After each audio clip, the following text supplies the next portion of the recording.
my last one, make sure I'm pulling the, yeah, make sure I had the center pull. We start from the top, work our way down. This one, I start with the yellow, so I'm going to start with blue. I'm going to do this one exact opposite. So this will be blue, and this will be yellow.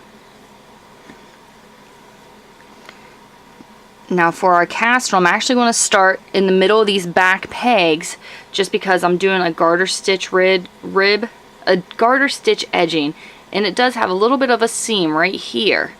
So I'm doing it right in the middle of the back of the glove, so it's not going to be noticeable. And we're going to do a chain cast on. So do a slip knot. And let me zoom this in some.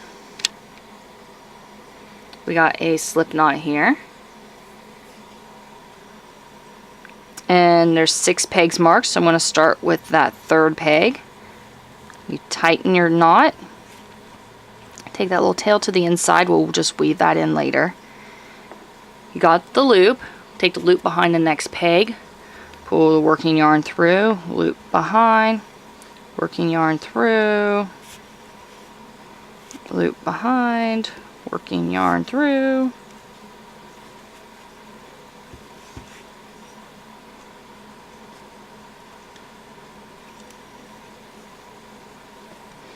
You do this all the way around and put your last, when you get to this peg right here, you just put the loop on that peg and tighten it up. These won't be connected, but that's okay.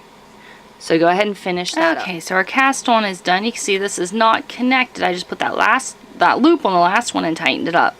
The yarn kind of looks like it's coming from this peg, but it's actually from behind this one. So what we're going to do for our brim is not